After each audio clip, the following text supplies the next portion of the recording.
The Lakers head into 2020 riding atop the Western Conference standings. Confidence and the morale for the team was high, but soon the tide would turn for the team, the NBA, and the world, as the tragedies of the year we've gone through soon hit us, starting with the loss of one of our most beloved players of all time. Listen in as we take a look back at some of the highs and the lows of 2020 in part 2 of our Lakers Championship Rewind.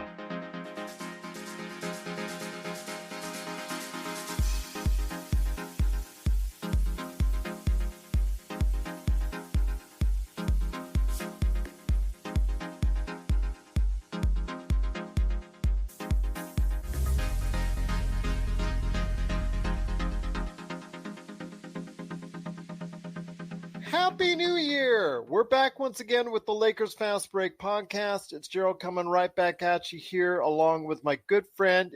Well, you know him from Lakerholics.net. He's the man behind it, and also you got to be a part of the conversation today at Lakerholics.net. I know him as Tom Wong, but you know him as Laker Tom. And Tom, I just wanted to again wish you publicly a Happy New Year to you and your family and a great new decade to come. Same to you, Gerald. It's been a fun time doing the podcast with you. I really appreciate your professionalism and how you hold everything together. And looking forward to another decade of podcasts.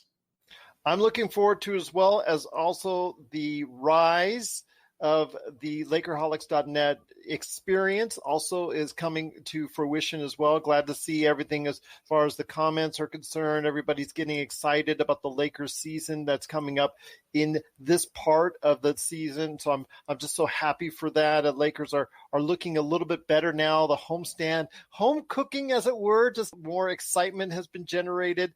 Some still signs of concern. And as I said before we went on the show, I don't know, maybe it's the change in seasons or whatnot, but I don't know, maybe I've been in your head a little bit too much, but I think you're getting a little bit more like me, and I'm not sure if that's a good thing, or maybe it is just more, practicality, sensibility. I don't know, whatever you want to call it, my friend, but let's get to the good.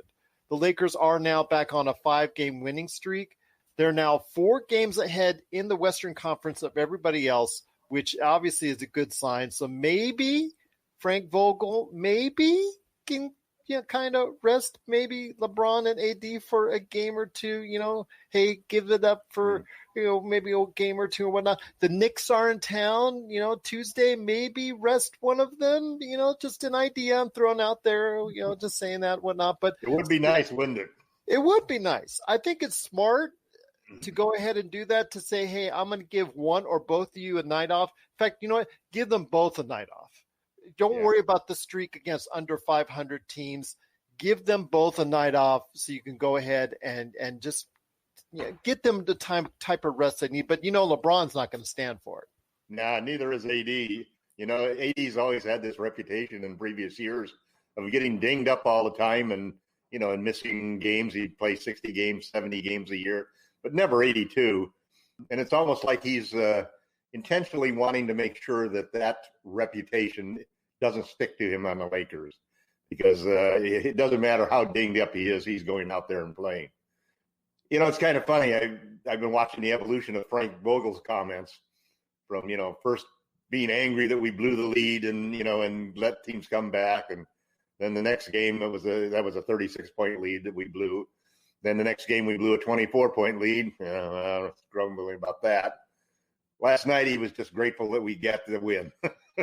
And you can sort of see that the evolution is that, we've got some problems, and I think he's starting to realize that the problems when LeBron is off the floor are more serious than he thought at first. And he's always been a guy who's I've been suspect of him from an analytics standpoint. And he has always mentioned, for example, with Rondo, that he looks at players like Rondo and doesn't look at them entirely by just what the stats say. And the stats are pretty brutal in this case, because the Lakers with AD and LeBron on the floor have, one of the best net ratings in the league, like 12.5. When it's just LeBron on the floor, it's still like a net rating of over 9. But when it's just AD on the floor and you lose LeBron's playmaking ability as well as his scoring ability and his intelligence, we drop to a -6. And that shouldn't happen. And I think it's frankly a direct reflection on the problems that Rondo has had since he came back from that hamstring injury. You know, I really turned around there and I was actually lobbying you pretty heavily to support Rondo in his first 11 games, those first 13 games that he played. He really had great numbers, and he was doing a terrific job. He was shooting well from the outside. Shooting well, but also not just dribbling the ball the entire time. But now he's just like, I mean, it's almost like he's determined to get Kuzma traded rather than him.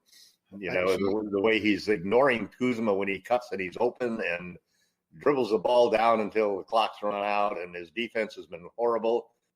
So a lot of the things that I've been pushing in Twitter and on Lakerholics.net have been surrounding the fact that of those three things that we desperately need, you know, the third scorer, the second playmaker, and an elite wing defender, then the need for that second playmaker has really started to become a dominating force behind all of the opinions that I'm expressing about what the Lakers need to do in order to fix their problems.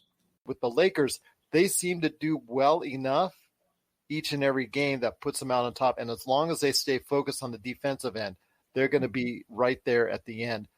Again, little tweaks aside, they're still a great defensive team as long as they set their mind to it. And I think it just comes down to the mental focus you have for the rest of the season. This is Raphael from NBA Draft Junkies.com, and you are listening to the Lakers Fast Break. Hello, everyone. It's Gerald Glassford from Pop Culture Cosmos and the Lakers Fast Break. I wish I was here under better circumstances, but I'm sure as virtually everyone listening to this knows by now, we've lost someone great today. Kobe Bryant passed away in a helicopter crash along with his daughter Gianna.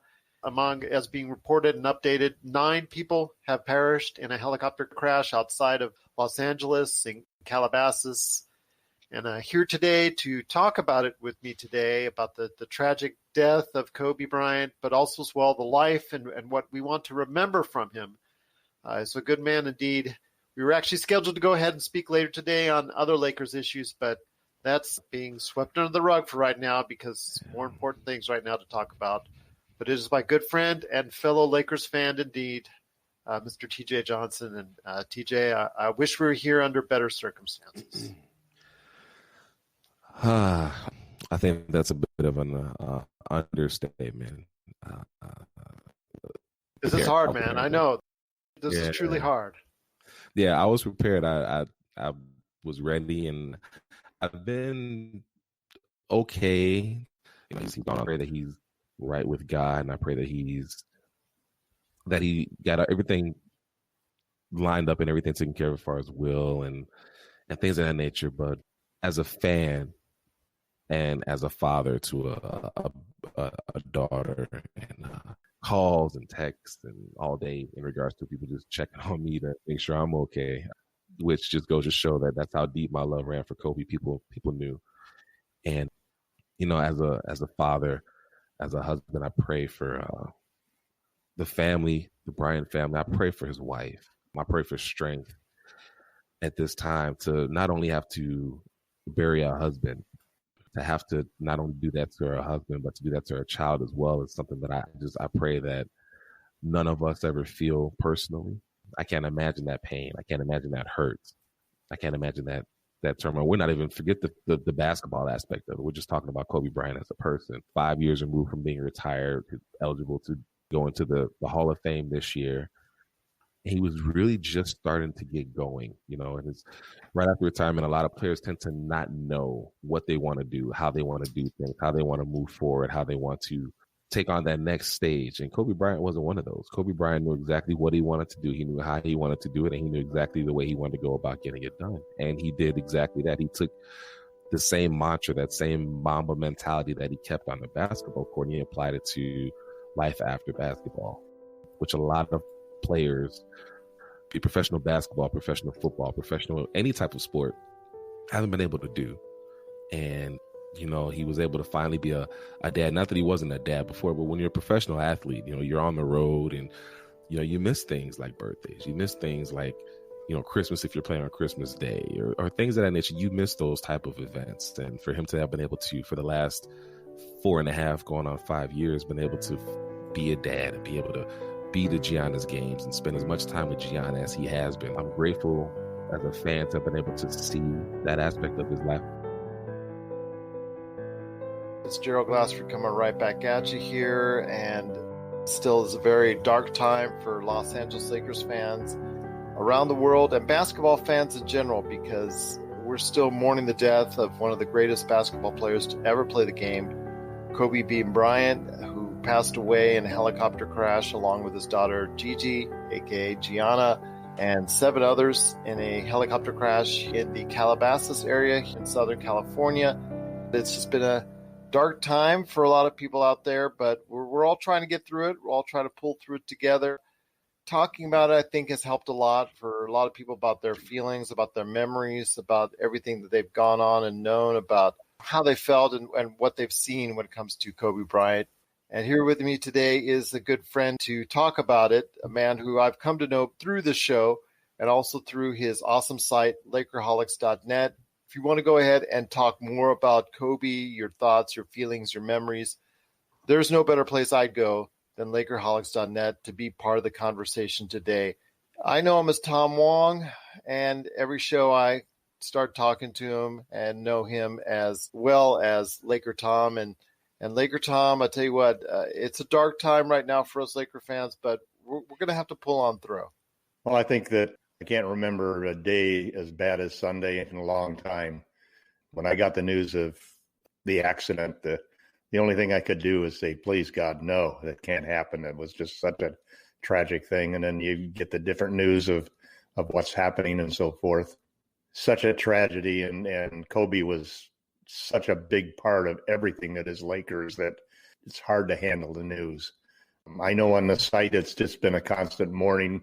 Almost everybody that I know who's a diehard Laker fan was really unable to talk without breaking down into tears yesterday. For me, it was exceptionally difficult because one of the things that I've really admired and respected Kobe for in the last few years is his embracing of his daughter playing basketball. I have 2 granddaughters, both wear number 24. Both are playing CYO and AAU basketball. I had games with each one of the daughters yesterday. You just had to remember Kobe would have wanted everything to go on. He would have wanted the games to continue, which is why the NBA made their decision not to postpone the games. But it was really hard to do that. It was hard at all to talk about him. I know you had a podcast yesterday, and I don't know how you could have gotten through that podcast, Gerald. I'm going to be honest with you. At the beginning, I didn't know I was going to be able to pull through it, but talking to TJ, and I want to thank TJ Johnson, a voice from the underground, also one of my regular hosts as well, for doing it. He was not up to it. I was not really up to it, but by the end of it, we were really helping each other out. Yeah, I was not in even a shape to talk about it even. I mean, I went down to tell my wife about it, and my voice was just breaking up, and I just couldn't handle it. Closest thing for me to ever have that happen again. It's rare that somebody can be so important in your life that you've never met personally. That's, one of your heroes. And for me, the closest thing was the death of JFK. I can't remember anybody else other than JFK and Kobe Bryant that brought me to tears. And part of it was not that, there have been a lot of people that are heroes that I've had who've died of natural causes and so forth, but this is just so tragic. And the fact that his daughter was on the plane and 2 of her teammates were on the plane, 13-year-old girls. My granddaughters are 13 and 14. My son and I just both looked at each other yesterday, and it was just incomprehensible. You just almost cannot believe it happened. It was like some bad nightmare movie that you hope you wake up in the morning and it was just a movie. We'll be back with more of the Lakers Fast Break podcast. Check out what's been going on with the Pop Culture Cosmos Show and the PCC Multiverse. People are just losing their minds trying to consume Marvel products right now, and I don't blame them. This is some of the best entertainment you can get on TV and big screen right now. If something's going to be successful or not, they look at the mentions, they look at the likes, they look at the retweets and the tweets and the subtweets and the tweets, and they look at all of that to say, okay, this is actually going to garner a lot of attention. Is it going to be enough, though? I think the fish out of water syndrome might be enough for somebody like us, because it's going to be hilarious to watch two stoner kids we saw barely make it through high school now live in a society that they fully don't understand because they've been stuck in a decade and never came out of it. Facebook stars, not ninja stars, okay? I know how some people take things literally, so don't throw ninja stars at us, but like the Facebook stars. Click on those. That's what we want. That's the Pop Culture Cosmos Show. And the PCC Multiverse. Catch our shows on Worldwide Radio 7 days a week and wherever you get your podcasts. Once again, I'm talking to Laker Tom from Lakerholics.net. You got to be part of the conversation today at Lakerholics.net and read his great articles that are now available at Medium.com, which he also transfers over to Lakerholics.net. There's a great group of people there waiting to converse with you about the Lakers and the NBA, so do it today at Lakerholics.net.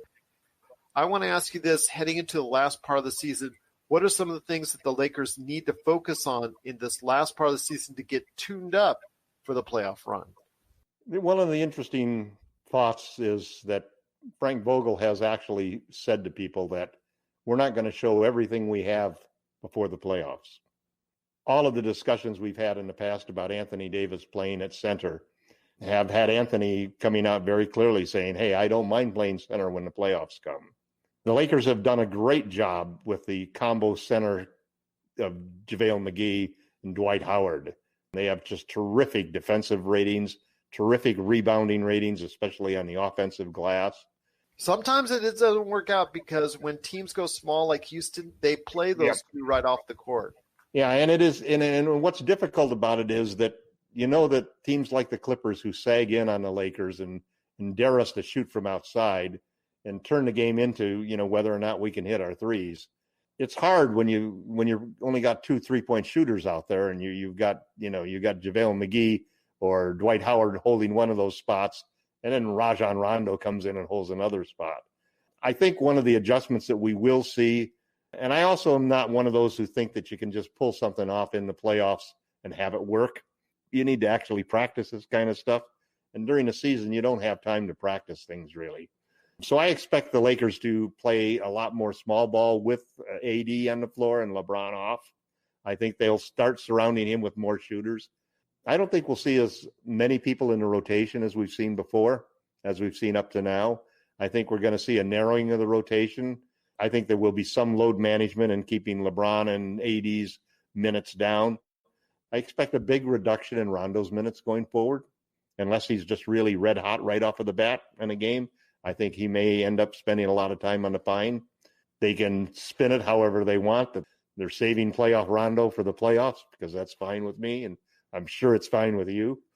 But I think we're going to see a lot more of Caruso. I think the big question in my mind for the second half of the season is the job of a coach is to figure out how to get the best out of each one of his players.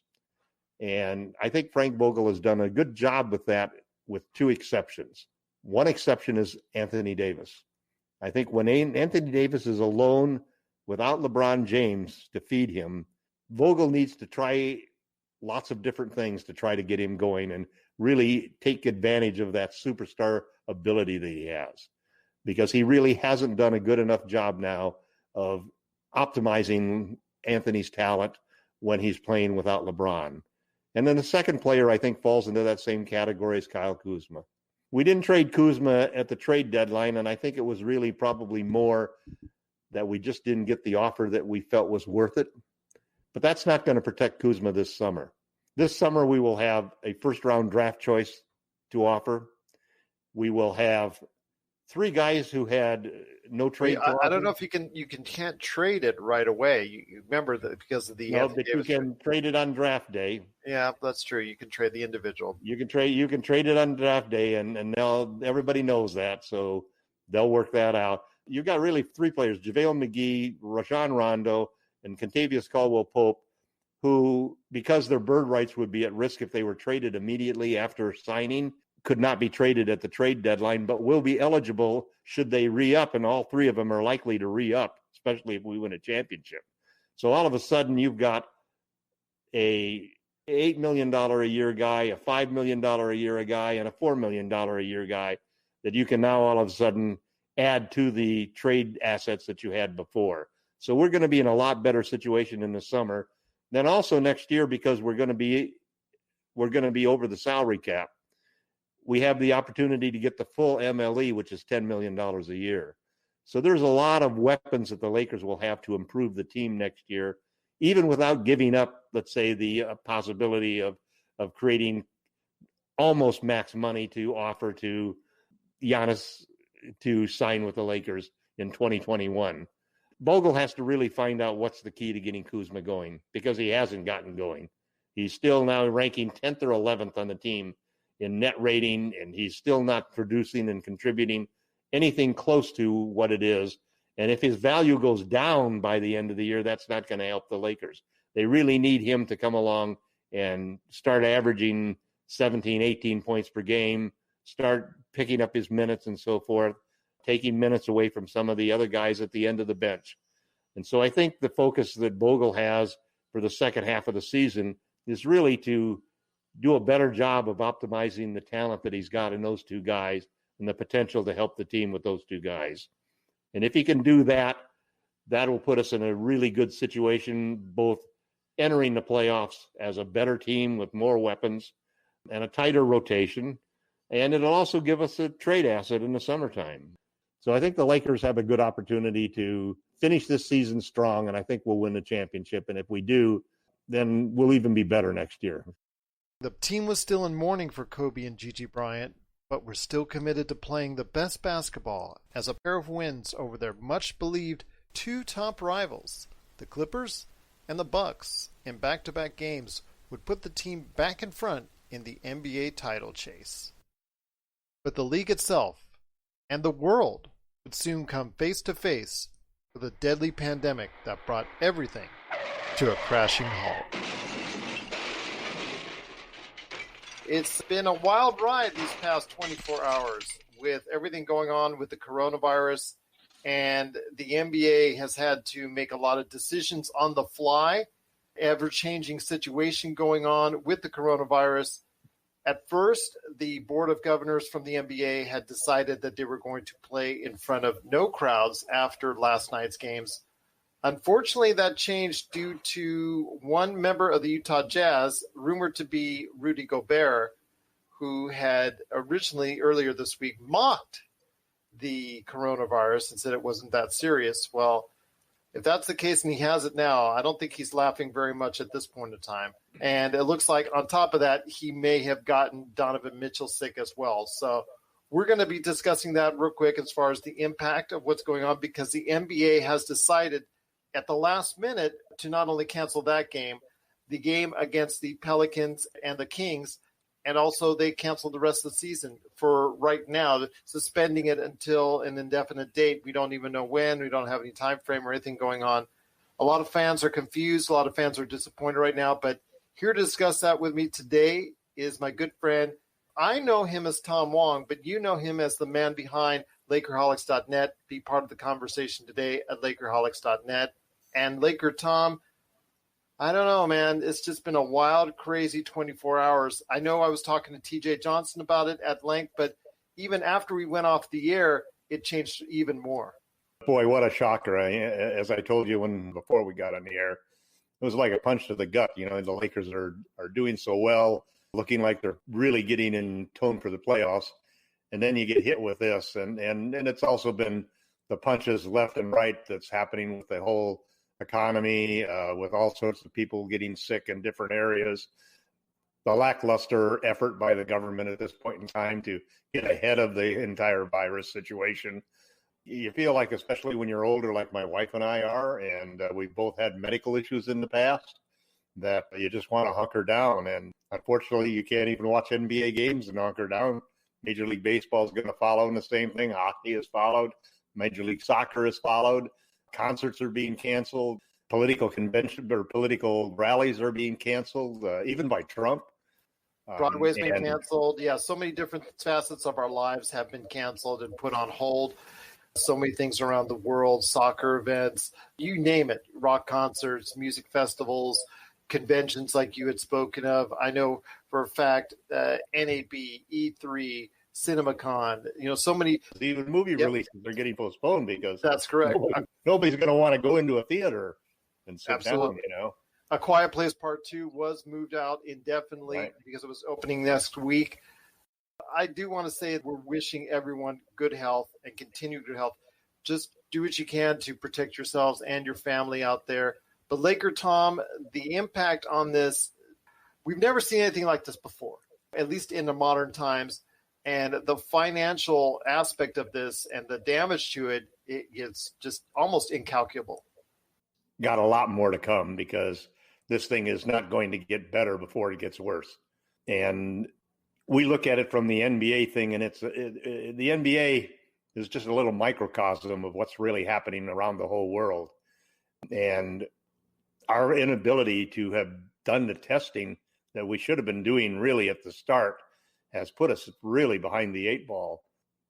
I think that the NBA, the 30-day thing for the NBA, we're going to be out, even in the most positive hopes, 60 to 90 days.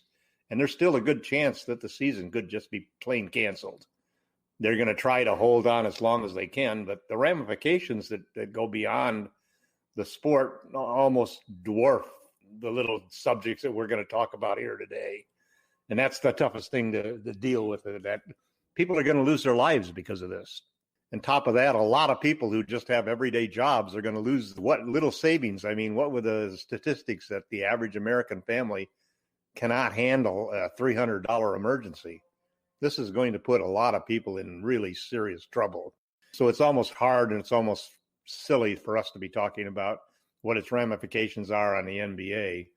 But those are going to be some serious ramifications. I mean, there could be every team over the salary cap and into luxury tax territory.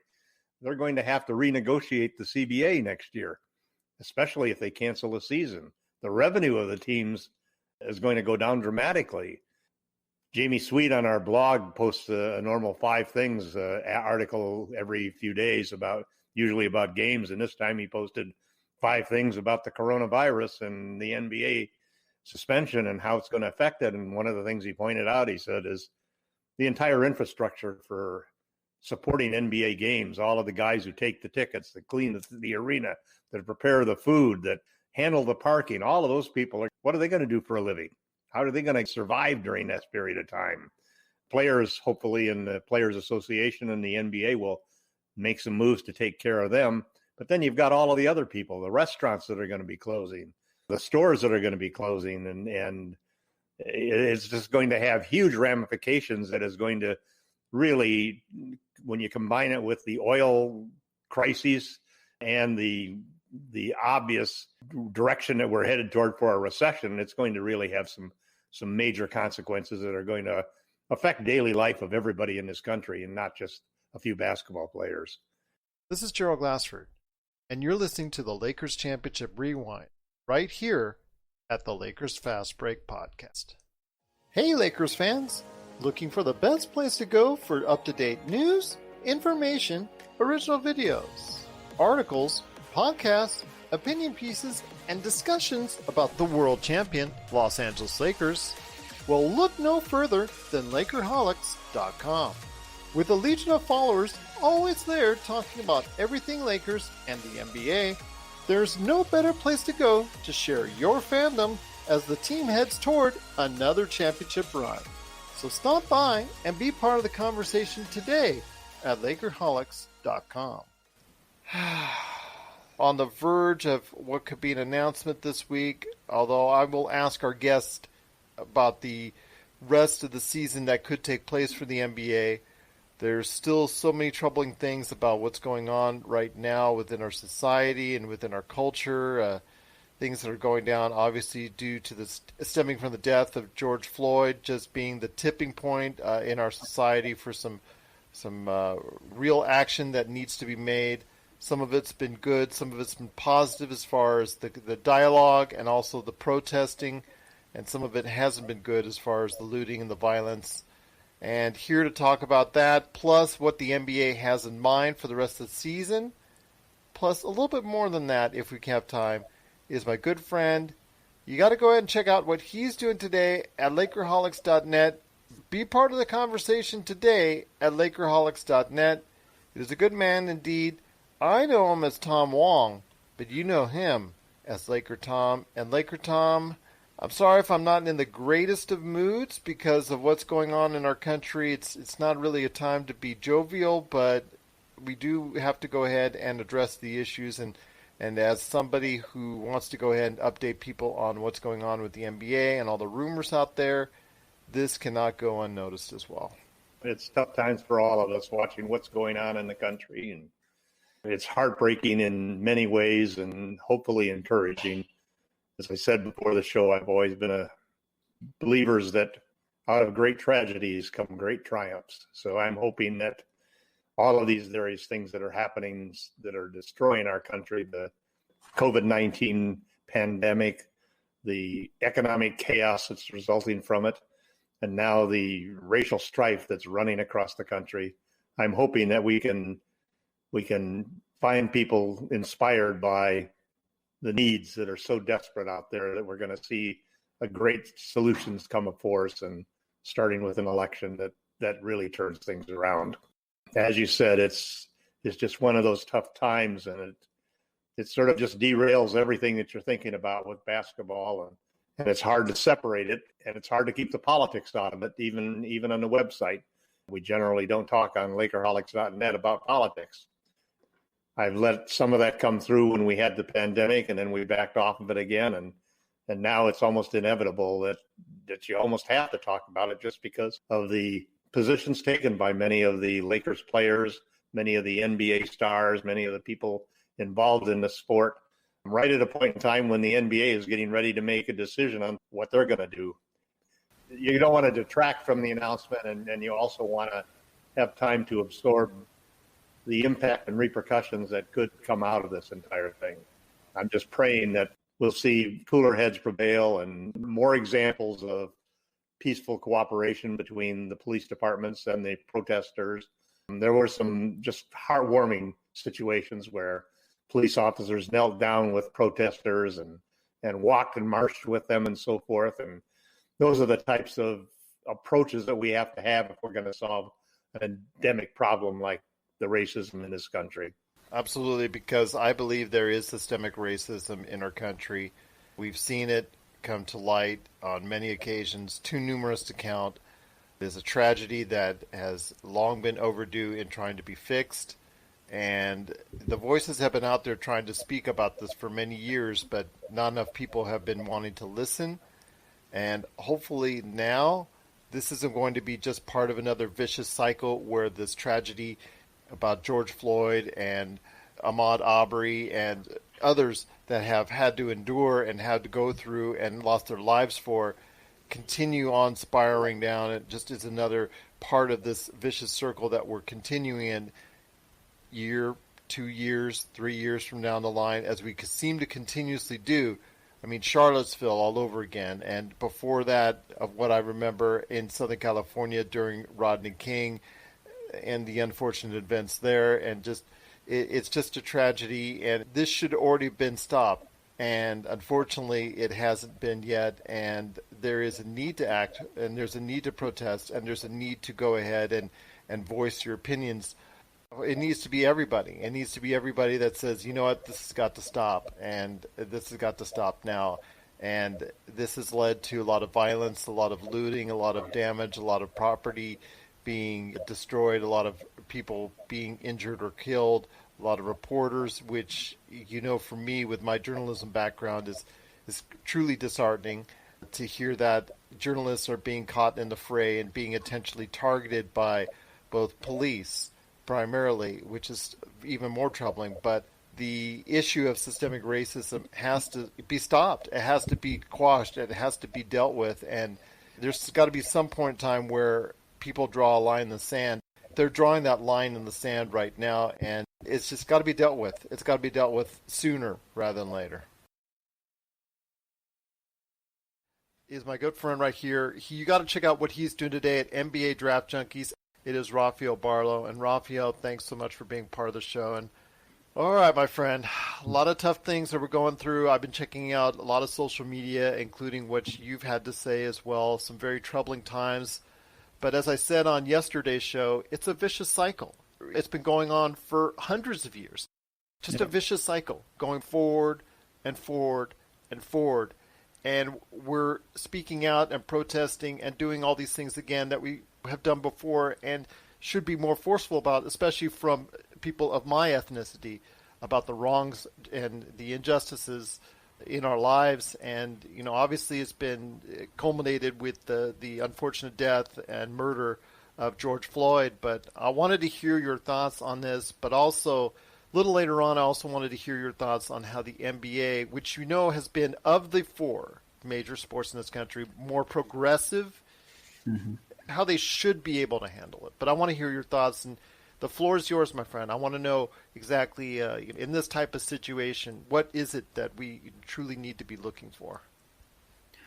It's tough to watch. I mean, I've been glued to CNN for the last 4 days now. I don't think I've posted a video on my site. And then I have one that I'm ready to upload, but I just feel like it's not the right time, right? Yeah, I just feel like a lot of people aren't paying attention to sports. I mean, maybe they are. I mean, I have seen Woj tweet, but it just seems like this story is the dominant story of not only just here in the States, but in the world. The world is watching. And in my opinion, I think I may have a different view because I've been fortunate enough to live in different parts of the world, and I've heard like the opinions of non-Americans about Americans. And then I've also seen how I think that in a sense we kind of have like an American arrogance where we never thought that this would happen here. We never thought that there'd be like a disease that would come out and have the country on lockdown. We never thought that we'd have, you know, like choppers flying above DC or the military and National Guard being called into multiple cities. So I think for America, we have to look at ourselves and realize that we're not much different than some of these other countries that you see in the Middle East. We always like to speak out on human rights issues around the world. Hong Kong is probably the latest that you know has been talked about, but yet we haven't handled our own human rights issues very well in our own country. Yeah, it's just kind of been with the, you know, kind of like just putting a Band-Aid over a wound that has been going on for a while. And then I think that what's going on with the pandemic, what happened in Minnesota, and then Trump kind of fanning the flames is just kind of like a perfect storm of things that have all come together at the same time. Because, I mean, I think that is the reason, because there's been videos of police brutality before. You know, he's not the first person to say, I can't breathe, and that it ended up, you know, making the news. I mean, I forgot what year it was, but a bunch of the NBA players were wearing the I Can't Breathe T-shirts. So Kobe's on the Laker forum. Kobe on the Lakers forum, he's been showing his. I could just tell you from my experience living in Los Angeles up until the year 1995, one of the most memorable moments for me was the racial tensions during Rodney King and those issues. And just, you know, my car broke down on about just a year after it happened at Florence and Normandy. You're right at the flashpoints of those riots. So, you know, I was there and I felt the nervousness. I felt the tension even a year later. So it's just something that should have been eradicated a long time ago, but we just have tried to ignore it and push it to the side as far as people of my color. And it's, you know, it is late. We're doing this. And I cannot apologize enough to everyone out there for what people of my ethnicity have done and treated for so many years. But I don't know what to say at this point, man. I don't know what to say. Yeah, I mean, it's just being recorded now. I think that's the biggest difference, that there's evidence, and I don't know what can happen from all of this, but one of the things that I'm seeing is that there's so many people that are standing up for what's right. So it's not like it's it's all black protesters, and it's not black versus white. It just seems like it's right versus wrong. And so I've been seeing people from all different ethnicities and colors coming together. And I mean, even now, like with CNN playing, I'm thinking like, okay, maybe the protests are going to die down. And no, they started earlier today. Because of the curfews and all that. Yeah. Oh, I never thought of it from that perspective. Because so they start earlier because, as the curfews come in, it seems to turn up the violence even more. Yeah. I mean, I'm definitely not condoning the violence that's going on and the looting. But I guess historically, change has come from riots, just in past history. And so I even had to like check myself. I don't know if you saw it on my Facebook page, but I've been to the Louvre in France. I've been to museums in Beijing. I've been to a museum in Cairo, Egypt. And I just thought about it. It's like when I go to these museums and they show like this different artwork, it's all stolen from riots. Saw you mention that. So it's like, I mean, I've spent money at going to these museums to see different things, and it's a bunch of artifacts that were stolen from riots. And so I had to check myself and say, like, man, I've contributed to. I mean, even though like the person who probably stole the painting sold it to somebody else and sold it, and it's been probably sold, multiple times over, but it is stolen artifacts. And so, and riots and stealing is part of what's going on in riots. And so, unfortunately, it's just televised also. So, look, it doesn't look like people are stealing art. You just see people stealing shoes and T-shirts and from high-end stores. So, I'm not saying that it's right, but I just know that usually comes along with a riot. It is. I mean, it's aggression. It's people lashing out at their society, at the things that's going on. And 2020 has been a boiling over point for our society as a whole, but especially here in America with the highest death rate from COVID, especially to people of African American ethnicity. I mean, it's the disease has targeted that group more than any other.